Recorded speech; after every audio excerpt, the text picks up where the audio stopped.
Hey guys, and welcome back to my channel. First off, I just want to apologise for being MIA for a little while. I've actually been working on a really big video about a relevant news topic, and it turned out to be way bigger than I thought it was going to be.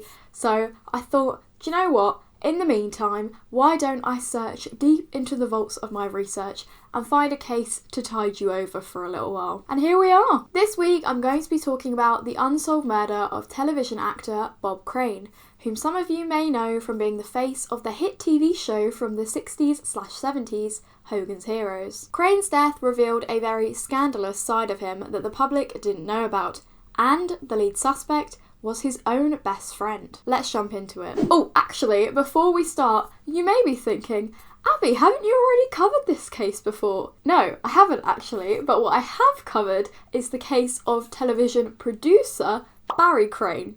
No relation as far as I'm aware. It's one of my earliest videos and the lighting and sound isn't great, but if you like listening to murder cases about Hollywood professionals whose surnames are Crane, then go for it. Anyway, back to the case. Robert Crane was born on July 13th, 1928 in Waterbury, Connecticut. When he was around 2 years old, Crane's family moved to Stamford, New York, where he later went on to attend Stamford High School and play the drums in their marching band, jazz band, and orchestra. Even from a young age, Crane had an ear for music. At age 14, he was selected to play drums for the Connecticut Symphony Orchestra for part of their youth program. On May 21st, 1949, Crane married his high school sweetheart, Anne Terzian. They ended up having 3 children together, Robert Jr., Deborah, and Karen. Robert Jr.'s name is actually a really important one for this case, as him and his father were incredibly close and were actually living together at the time that Bob Crane was killed. And Robert Jr. also went on later to write a book about his father. By the early 1950s, Crane's passion for music had morphed into a career in radio. He began by working as an announcer on WLEA radio in Hornell, New York. Crane's ambition, however, was far bigger than working in a small role at a relatively unknown radio station. He wanted far more. He mailed his demo reel out to several different radio station managers in New York City, which at the time was the media hub of the whole of the US, but no one was really interested in hiring a young 27-year-old newbie. New York radio stations had a whole host of icons who had been working with them for decades. Why would they take an unnecessary risk in hiring practically a nobody? But Crane was not going to give up his dream that quickly. By 1955, he was working at WICC Radio in Bridgeport, Connecticut, as their morning show personality, and the buzz about him was quickly beginning to spread. In 1956, CBS were looking for a new morning show personality for their radio station in Los Angeles, KNX Radio. Since 1948, they had worked with Ralph Story, but he was now moving on into a career in network television, a move that Crane would also take for himself later in his life. KNX producers had heard the buzz about Crane in Connecticut, and their New York offices had already been sent his demo reel, so it was sent over to Bob Sutton, the Los Angeles radio station manager. Sutton loved it and signed Crane to a deal, $50,000 a year to present their morning show, 6 a.m. to 10 a.m. Monday through Saturday. Crane, his wife, and their now 5-year-old son, Robert Jr., moved to Los Angeles to follow his dream. In Los Angeles, Crane's radio career went from strength to strength. He was completely different from any radio personality of the time. Crane's show wasn't just about playing whatever was in the top 10.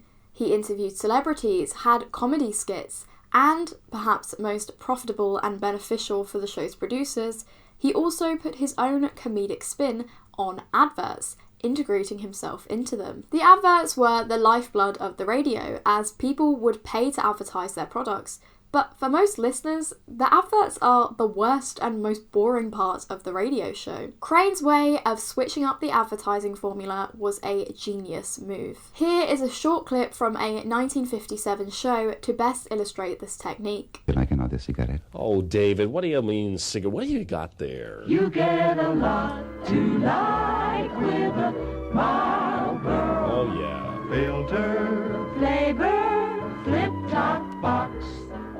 Filter, flavor, flip-top box. You get a lot to like with a Marlboro. Filter, flavor flip-top box. Bob, Yes? this is Patty Page interrupting again. What is it now, Patty? Think you had better give the time again? Well, you're right in the middle of a commercial. It's 6 minutes after 6. I mean, if you're they're not going to finish the commercial if you're going to come in and interrupt the time. 6 after 6. It's getting pretty late. Yeah, I know. We're all going to light up a Marlboro right now because David wants to know if we want a cigarette. So there you go. Get a lot to like with a Marlboro filter flavor flip-top box. That's it, Marlboro. I mean, see, you interrupt like that, we'll never get anywhere today. Soon enough, every radio listener in Los Angeles knew Bob Crane's name, earning him the nickname the King of the Los Angeles airwaves. Crane had on some of the biggest celebrities of the time, names such as Marilyn Monroe, Dick Van Dyke, and Charlton Heston. He even hosted his own Man on the Street segment, similar to Jay Leno's Jaywalking segment, which was broadcast on The Tonight Show nearly 50 years later, where he would interview random people on the streets of LA. And the more popular Crane show became, the more A-list celebrities and film and TV producers wanted a piece of the action. And as Crane's name grew in popularity, it only made sense to offer him spots on different TV shows, bringing in a bigger audience and getting free promotion on the hottest radio show in town. Eventually, Crane would be offered small roles on shows like The Twilight Zone, the 1961 movie Return to Peyton Place,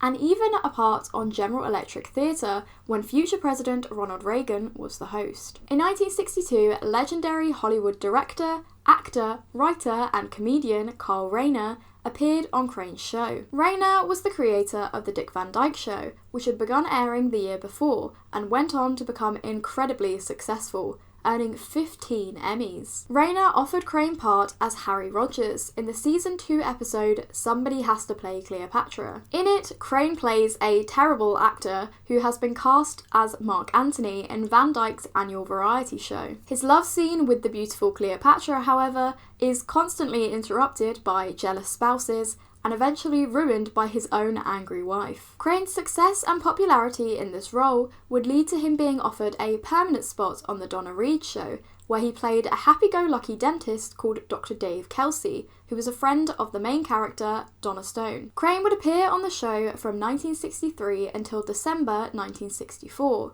All the while, he was still presenting his show on KNX radio. Though the KMX studio was right across the street from the Columbia lot, it was still one hell of a busy schedule, and it would only get busier. In 1965, Crane was cast in the starring role of Colonel Robert Hogan in the show Hogan's Heroes. The show was set in 1942 and followed a group of American soldiers being held prisoner in a Nazi camp. The show was a comedy, as the American prisoners would conduct their own schemes under the noses of the incredibly inept German guards, mainly Colonel Klink and Sergeant Schultz. The show was an instant hit, receiving 12 Emmy nominations. 2 of these nominations were for Bob Crane.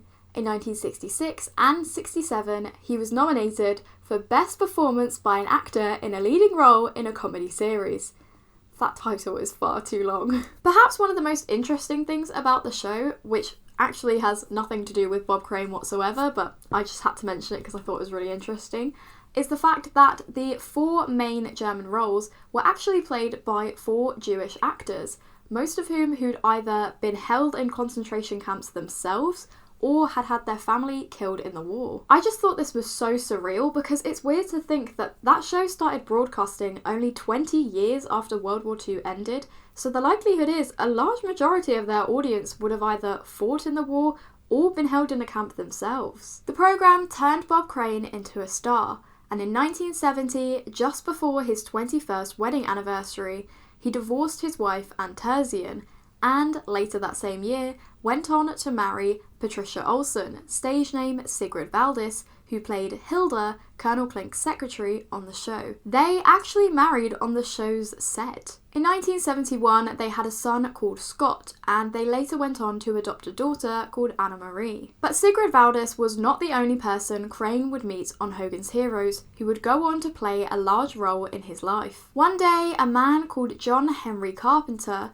who was a friend of co-star Richard Dawson, was visiting the set. At the time, Carpenter was working as a regional sales manager for Sony, and he would apparently often teach famous people how to use their newly acquired video equipment. It's kind of hard to imagine a job like that existing these days, but at this time, video equipment was really in its infancy. The two men became fast friends and would remain so until Crane's death years later. In 1971, after airing 6 seasons and 168 episodes, Hogan's Heroes was cancelled. Allegedly, this was because the war in Vietnam was going on at the time, and CBS were worried about airing a comedy show that was set in a war. Unfortunately, unlike other cast members, the cancellation of Hogan's Heroes essentially ended Bob Crane's career. In 1973, he starred in the Disney movie Superdad, and in 1976 he was also in Gus, neither of which I would argue are Disney movies that have stood the test of time. In 1973, Crane purchased the rights to a play called Beginner's Luck and began touring it as star and director in dinner theatres across the country. Things could have looked up for Bob Crane when, in 1975, NBC offered him his own show, The Bob Crane Show. The show was about an insurance agent, played by Bob Crane, who quits his job and goes to medical school to become a doctor. The show's little theme song thing is probably the most 70s thing I've ever seen. I absolutely love it. The show, however, performed terribly and was cancelled after only 13 weeks. Crane blamed the lack of chemistry between the characters as the main reason for the show's lack of success. Although, personally, I can't claim that the premise sounds all that interesting. With this, Crane went back to performing Beginner's Luck on the dinner theatre circuit. In December 1977, he and his second wife, Sigrid Valdis, separated, and Crane had his eldest son, Robert Jr., move in with him in his apartment in Westwood, California. On June 6, 1978, Crane's play began its 4-week run at the Windmill Dinner Theatre in Scottsdale, Arizona. As part of the deal, Crane and the other lead actors had apartments and even cars rented for them by the theatre. Crane was staying in apartment 132A in the Winfield Place Apartments, which was on the ground floor. By this time, John Carpenter, who was still very good friends with Crane, was working as national sales manager for Akai, and he would often organise his business trips based around where Crane was performing. And so, on June 25th, Carpenter flew out to Phoenix, Arizona on a 4-day business trip. Typically, after Crane's show finished, the 4 men would go out to local bars and nightclubs to meet women. Though Bob Crane was no longer the star of a successful TV show, he was still a well-known and handsome face and a hit with the ladies. According to Carpenter, in the 3 weeks Crane had been in Scottsdale, he had slept with at least 8 different women. What happened in the next few days is based mainly on the testimony of John Carpenter, as well as women and local restaurant staff who crossed the men's paths. Carpenter claims that Bob Crane picked him up at Sky Harbor Airport, and whilst they drove down to Scottsdale, Crane showed him a photo album. This album was allegedly full of Polaroids of scantily clad, shall we say, women, many of whom Crane had met whilst he was in Scottsdale. I say allegedly because this photo album was actually never recovered and nobody knows where it ended up. It definitely did exist, at least, because in later police interviews, several different people confirmed its existence. Crane then dropped Carpenter off at the Sunburst Motel, which was nearby to his apartment, and Carpenter checked in to room 206. This was the first of many odd occurrences that happened on this trip. Carpenter had visited Crane on his dinner theatre circuit many different times, and he would always stay in Crane's apartment, but for some reason, this time, he didn't. What was so different about this trip? On June 28, 1978, unbeknownst to him, Crane performed Beginner's Luck for the final time. Once the show ended, Carpenter and Crane hopped into Crane's car and began to make their way back to the Winfield Apartments. Their journey, however, would be interrupted. The 2 men were forced to pull over at a nearby gas station due to a flat tyre. An attendant at the gas station noted that it appeared the tyre's valve had been tampered with, and apparently found it so odd that he ended up keeping the flat tyre. I'm not sure though whether this lead was either never investigated by police, which, trust me, would not be surprising in this case, or if the tyre was discarded before it could be taken into evidence. Either way, police would later go on to theorise that the tyre had been tampered with by John Carpenter. Their theory was that Carpenter had planned to hit Crane over the head whilst he was distracted trying to change the tyre, but the plan had gone awry when Crane had pulled into a gas station. This theory, however, seems flimsy. There's absolutely no way that Carpenter could have not been connected to the case if Bob Crane had died in that way. With the flat tyre changed, the two men headed back to Crane's apartment, where Crane ended up having a very loud argument with his wife over the phone. This argument was corroborated by a woman called Carol Klarfeld, who lived in apartment 232A, the one directly above Crane's. She claimed that her and her husband had gone to bed around 11:15 p.m. that night, when they heard Crane shouting in the apartment below. She said it was very clear he was on the phone, as it was a one-sided conversation and she couldn't hear the person's response. She said she heard the phone slam down, and after that, the apartment below was quiet for the rest of the night. Just before midnight, Bob Crane and John Carpenter headed out to a Phoenix nightclub called Bogart's. Though neither of the men actually drank, nightclubs and bars are typically places people go to meet women. Two sober men going to a place where the women they meet are likely to be very drunk is incredibly sleazy. At the club, the two met a woman called Carol Newell. A short while later, Crane phoned a woman called Carolyn Barr, who he had met previously in his stay in Scottsdale, and asked her if she wanted to go out for a very early morning breakfast/coffee at a local restaurant. At around 2 a.m, the four left the restaurant, with Carol Newell heading home in Carpenter's car and Carolyn Barr in Crane's. Carpenter claimed that he took Carol back to his apartment and tried to make advances on her, but she wasn't interested and insisted that he drive her home. He allegedly agreed to do so, but only after she agreed to go to Crane's apartment the next morning between 8 and 11 a.m. Fortunately for her, she never did, or she would have found Crane's lifeless body. Police believe Carpenter asked her to do so simply because he knew Crane would be dead by then and he wanted her to find the body. I'm assuming this was as some sort of punishment for not sleeping with him. Carpenter, however, claimed that the reason that he asked this was because he believed that if she wasn't willing to sleep with him, she would maybe still be willing to sleep with Bob Crane.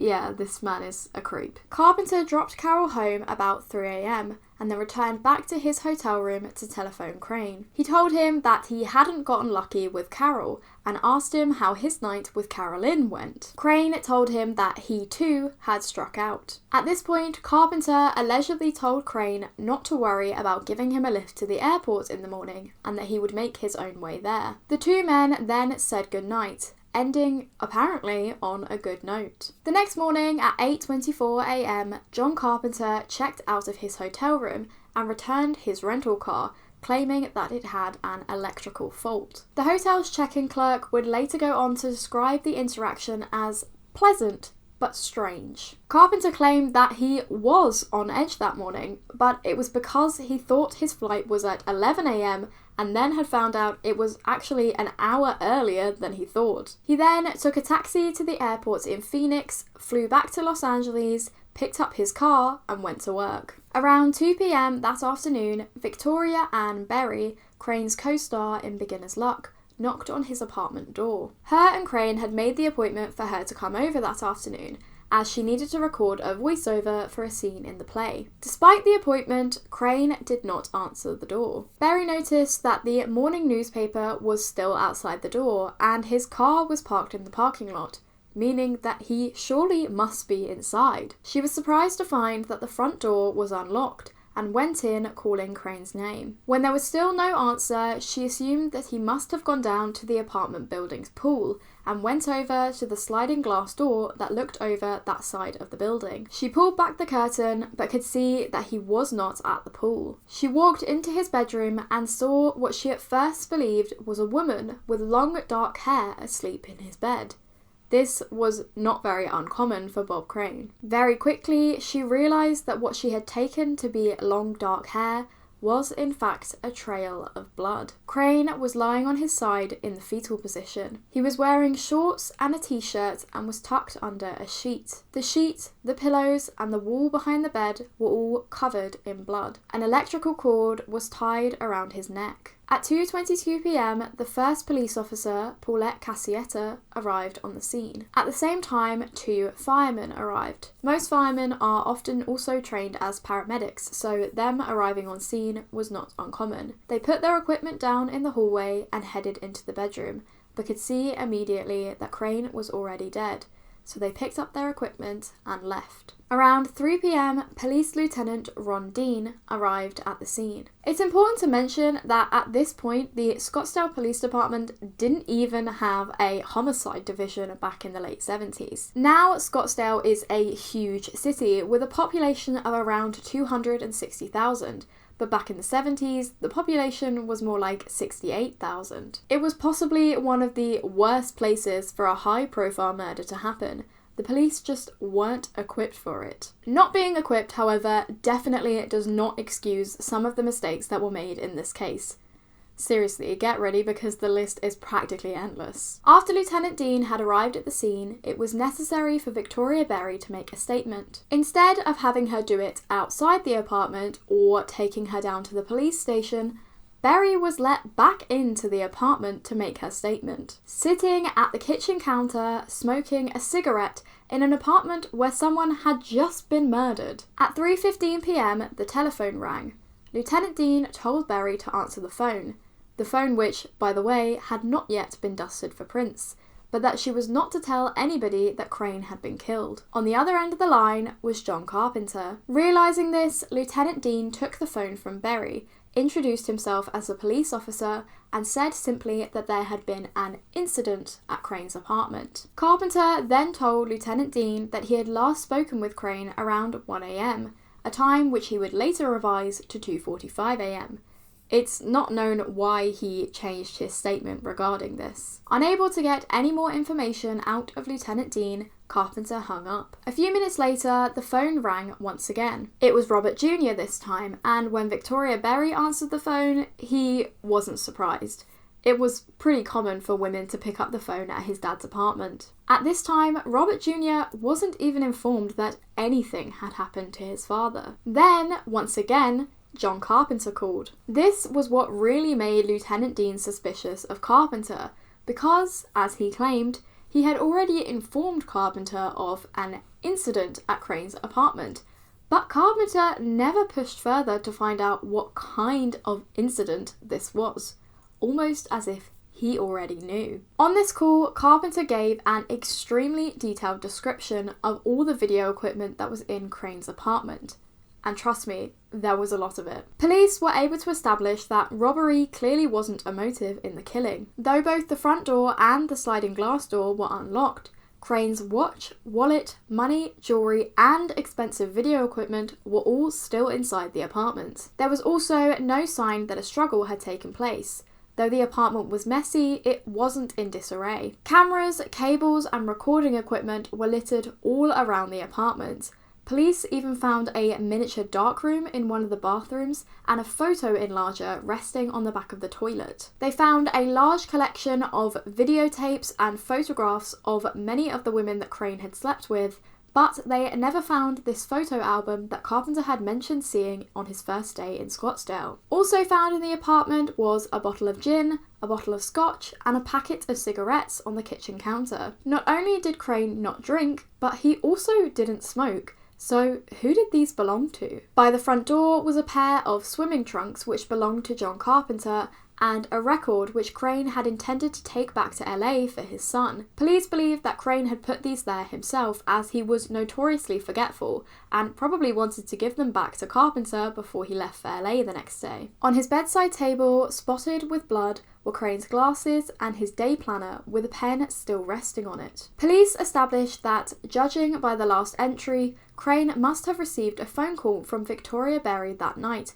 reminding him of their appointment the next day. Oddly though, Berry denied ever making that call. She did tell police that she had left her apartment that night around 2 a.m. to make a phone call, but that she'd actually called her boyfriend, Alan Wells. When he was interviewed, however, he denied ever receiving that call. At 3:46 p.m, Bruce Hurst, the manager of the Windmill Dinner Theatre, and Chris Roberts, the stage manager for Beginner's Luck, arrived at the apartment. They were escorted inside and taken to identify Crane's body. An hour later, Ed Beck, the theatre's vice president, also arrived at the apartment and was also taken inside to positively identify Crane's body. That's 3 different people who were let into an active crime scene to positively ID a body that had already been ID'd hours earlier when Victoria Berry first found it. We get it, guys. The body is Bob Crane's. At around 4 p.m, the Maricopa County medical examiner Heinz Karnichnig arrived at the scene. He, once again, exhibited some behaviour that was not protocol. Instead of doing just simple observations of the body at the scene and then taking it back to the county morgue for further examination, he decided that now was a perfect time to take a closer look at the wound. Pulling out a straight razor, he shaved a 4-inch semicircle around Crane's left ear to get a better look at the wound on the left temple. The medical examiner discovered that Crane had been hit at least twice in the side of the head with a blunt, heavy object, at first suspected to be something like a pipe or a wrench. He had most likely been killed in his sleep in the early morning hours.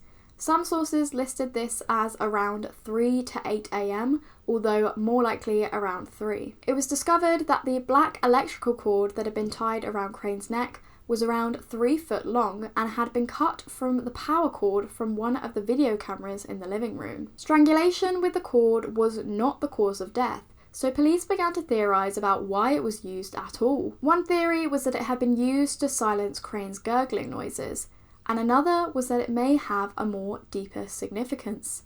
Perhaps the motive behind the killing was something to do with the cameras and what Crane did with them. The medical examiner cut the cord from Crane's neck in order to preserve the knot, but unfortunately technicians were not able to get any fingerprints as the cord was caked in blood. Other blood evidence recovered at the scene included 2 small spots of blood found on the inside of the front door between the lock and the doorknob, which was theorised came from the killer leaving the scene. This blood was scraped off and bagged. In the second bedroom, which faced the parking lot, was found 2 small spots of what appeared to be blood on a drape which had been pulled back slightly. Police theorised that the killer had pulled back the drape to check if the coast was clear before leaving the apartments. This section of drape was also cut out and bagged. Unfortunately, nothing ever came from either of these 2 pieces of evidence. At 5:48 p.m, Crane's body was removed from the scene. By 7:35 p.m, Robert Jr., Crane's manager Lloyd Vaughn, and his attorney Bill Goldstein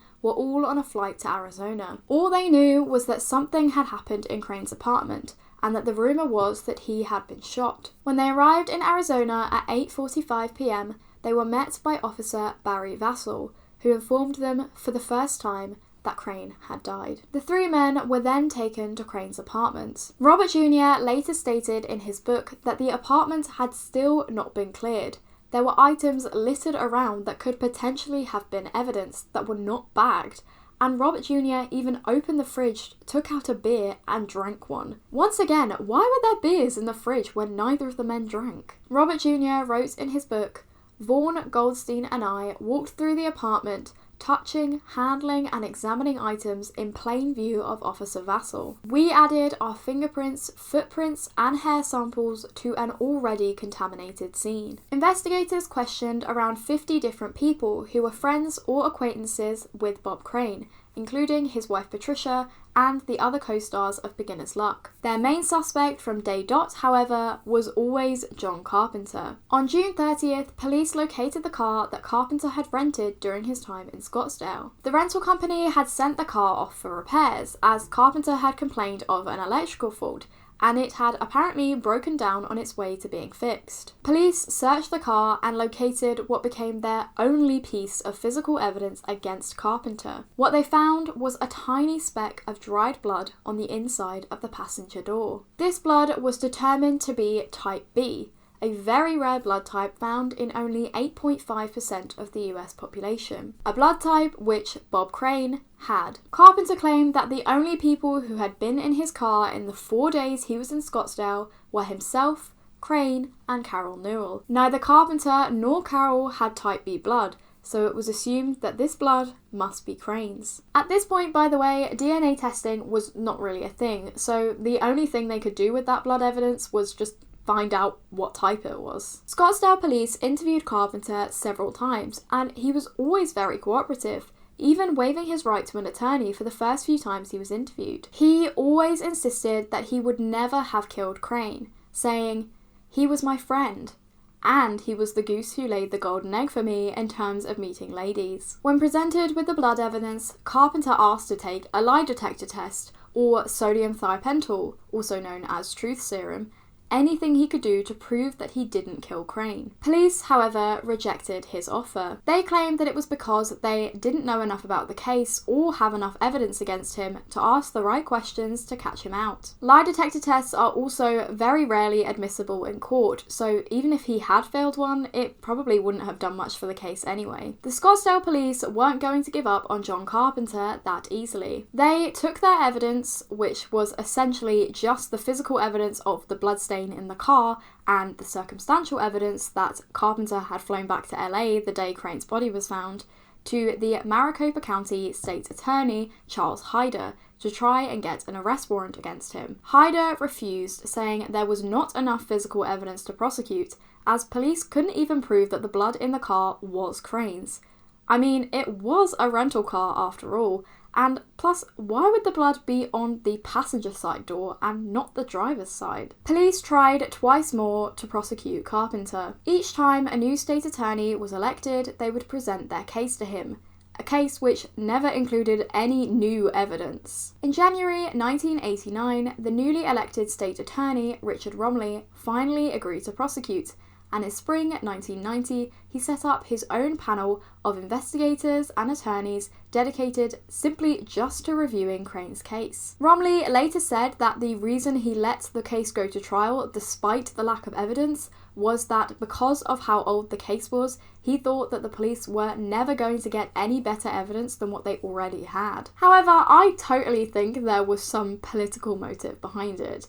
If he had managed to prosecute the most famous cold case in Scottsdale history, he would have felt like Jimmy Big Balls. On June 1st, 1992, John Carpenter was arrested in Los Angeles and charged with first-degree murder. Before the trial could take place though, Carpenter actually needed to stand trial in a completely different case. He was already due to stand trial in July on charges of molesting two young girls, aged 10 and 12, who were a former girlfriend's daughter and her playmates. Carpenter pled not guilty, but managed to wrangle a plea bargain which had the charges of 3 counts of child molestation dropped to 1 count of sexual battery. In December of 1992, he was sentenced to 3 years probation, thus clearing the way for the murder trial to begin. On September 12th, 1994, 16 years after Crane's murder, the trial began. The prosecution's argument was that Bob Crane had grown tired of hanging around with John Carpenter around the time he was killed. Carpenter, realizing that his goose who laid the golden eggs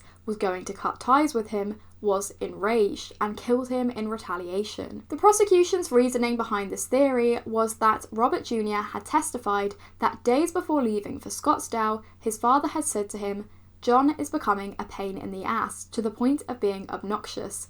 I need to make a change." Also used to back this up was the testimony of a Scottsdale waitress who had served Crane and Carpenter just days before his death. She had told police that the two men seemed tense, but that they weren't having a loud fight and nobody else seemed to notice. However, it was later established that this word tense was actually fed to her by police. Plus, a bartender working at the same restaurant that night told police that Crane had acted very nicely towards Carpenter and did not seem to be upset. Nonetheless, this wasn't the only thing that could have prompted Carpenter to kill Bob Crane. Around the time he was killed, Crane had reached out to Ed Beck, the Windmill Theatre's vice president, who also happened to be a reverend, to seek help for his sex addiction. Beck was in the process of helping him locate a therapist in LA. Allegedly, Crane had alluded that after beginner's luck wrapped in Scottsdale, he was going to destroy his entire collection of videotapes and photographs. It seems likely that Carpenter would have been against Crane seeking help and destroying his collection,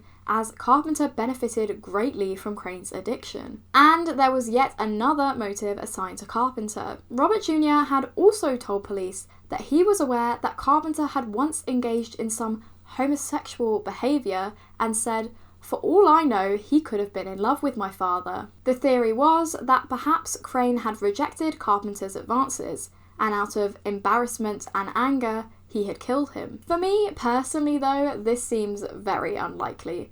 The two men had been friends for about 13 years, so why would he wait that long to tell him if he was in love with him? Plus, they went away together all the time, so why that particular weekend? One thing this theory could explain though is why Carpenter didn't stay in the same apartment as Crane when he usually did. Perhaps on a previous trip, Carpenter had confessed his love to Crane and Crane had rejected him, saying he still wanted to be friends with him but he was no longer comfortable sharing an apartment with him. I mean, this was the 70s after all. The prosecution's evidence was still pretty weak. As well as the original bloodstain evidence, they had since discovered a photograph of the inside passenger door of Carpenter's rental car. This photo showed a dark speck about 1/16 of an inch in diameter, which the prosecution testified was either fat or brain tissue from Crane's head, as it also had a hair on it. Unfortunately for them, this evidence had since been destroyed, so there was no way to prove its existence beyond this photo. The prosecution also stated that they believed they had uncovered what the murder weapon was: a tripod. Crane clearly had a lot of video and photography equipment in his apartment, and his wife Sigrid testified that he usually travelled with several tripods. However, only one tripod was recovered from the scene. Investigators testified that they had smashed a similar tripod onto a clay model of a human head, and it had produced a wound very similar to Crane's. As well as this, bloodstains on the bedsheet indicated two parallel lines that curved into a V, very similar to the shape of a tripod. The prosecution theorised that Carpenter had killed Crane and then wiped the bloody tripod on the bedsheet. Also brought forward was a brand new witness, a man called Walter Fetty. He claimed that on the morning of Crane's murder, he, along with two others, was helping move furniture in the Winfield apartment complex. An exact time wasn't given, but sources did say that it was very early in the morning, as this was the coolest time of the day. He claimed that he saw a man step out of Crane's apartment, look around, and then go back inside. The man then emerged once more, asked Fetty for a lighter, and chatted with him for a bit, and then got into a white car and left. The description he gave matched that of John Carpenter. He didn't end up reaching out to police about this until many years later, when he saw Officer Barry Vassell on TV, sparking his memory, I guess. What's unclear about this story though is that some sources say that he saw the man emerge for a second time shortly before the body was found, but if that's true, then it can't have been John Carpenter, because he was already back in LA by this point. The defence's case, however, was pretty good. Police had completely messed up the investigation. They had contaminated the murder scene, collected practically no physical evidence, and what evidence they had collected had either been destroyed or was contaminated, as it was all put into one large bag. And despite Carpenter being their main suspect from the beginning of the investigation, they never once searched his hotel room. And Victoria Berry, who found the body, was never searched at the scene, despite the very large handbag she was carrying. She also did not tell police until much later that she had actually slept with Crane twice, giving her a potential motive. The defense argued that there was no case against Carpenter. And not only that, but there were still a number of viable suspects that the police had never considered. What about the numerous women Crane had slept with while in Scottsdale? Robert Jr. always claimed that these women knew and consented to being taped and photographed, but when the police interviewed them, many of these women had no idea. Having their privacy violated is a pretty good motive for murder. Or what about a jealous boyfriend or husband of one of these women? Both theories would explain the video camera cord being tied around his neck and the photo album going missing. Murder the man with the equipment he used to violate your privacy, and then steal the book that he used to commemorate it. Another story even told of a fellow actor who had got into a violent argument with Crane in Texas a few months before and had sworn vengeance against him.